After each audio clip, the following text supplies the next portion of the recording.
field. Are you tired? We're almost there, buddy. White Knight Chronicles has sprawling vistas featuring a variety of exotic climates, oversized monsters that look a tad freaky but still surprisingly endearing, and towering knights who use their swords of justice to bring peace to a land in trouble. It sounds like a pretty awesome setting for an epic quest, but the experience plummets into the depths of banality after sinking a few hours into this adventure. There is no hook to lure you in, so although everything seems just dandy on the surface, a little prodding below the surface reveals a jarring lack of depth.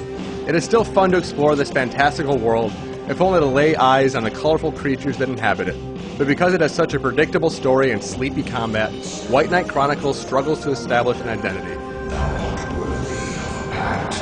Princess Cisna remained mute for a decade, by her own choosing. And, just as luck would have it, when she finally decides to speak again, she's whisked away by a band of ancient curmudgeons. Your goal is to rescue the now talkative princess and bring happiness back to your sad kingdom. The story itself isn't particularly original, but it's the manner in which it is told that makes it hard to pay attention to. The characters are trite and uninteresting, dutifully fulfilling their chosen archetypes without any semblance of flair to liven up the proceedings. When a character you thought you knew reveals their true identity, it's hard to even bat an eye because there's no emotional connection to these events or the world at large.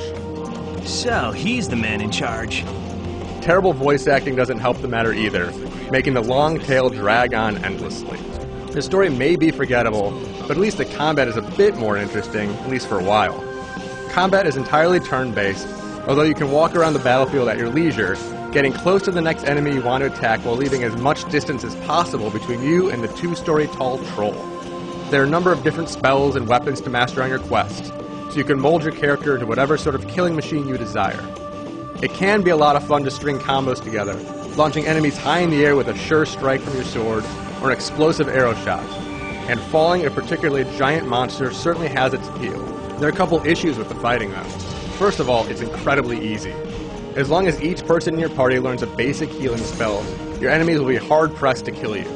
It makes sense that a pack of spiders or lone knight won't be able to kill these legendary heroes, but bosses topple to the ground just as easily, removing any sort of tension from these supposedly epic battles. Second, the fights are downright tedious. Sure, there isn't any threat of dying, but fights often drag on forever because enemy life bars are so large. You can transform into an overpowered knight to speed things up, but this power is not always available, meaning you will often have to slog through long and grueling battles that tax your patience, but never your skill. Despite the shallow combat, fighting is still fun because of the wide assortment of odd-looking creatures you do battle with. From colorful Cerberuses glaring over your tiny party, to gargantuan trolls who really hate being shot in their nether regions, the world is populated with all sorts of wacky-looking critters that are a pleasure to stare at while you slice them down with your uncaring swords. The world itself is also vibrant and inviting, making it enticing to explore every cranny in a bustling town or the nooks of a dank dungeon. It's a shame that you'll often be forced to poke around every inch of these environments as you attempt to navigate the labyrinth layouts. All too often, the lands you must cross are laid out like an intricate maze, and it's not much fun trying to figure out the way to freedom. Do not forget about me! Looping back over the same ground over and over again is anything but fun, especially when enemies keep popping into view that you've already killed your first time through. While each new place you visit is certainly a treat to look at when you first arrive, after you finally reach the end of these exhausting stretches, you'll be thankful that you don't have to see them ever again. You can finish the main quest in about 30 hours, but there's still more enemies to raid when you're done. You unlock lots of different side missions during the course of the adventure, and you can tackle these either by your lonesome or online with up to 3 friends. However, there isn't much variety in these extra objectives, so you just take down the same enemies in the same environments as you did during your main quest, only with a time limit tacked on. Even more puzzling, the titular knight is nowhere to be found. You play as your created character in these quests, and though your character can use weapons and magic with the best of them, they cannot transform into a huge knight, removing much of the appeal of battle.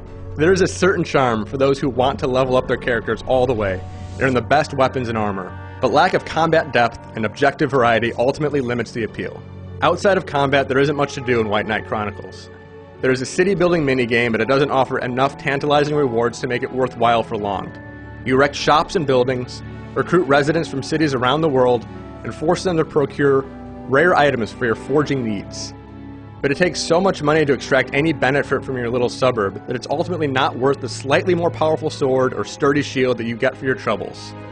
And the requirements needed to recruit worthwhile residents are so high that you will lose interest in the game long before you have a bustling community of your own. White Knight Chronicles is certainly a pretty game, but it lacks the pull great RPGs have.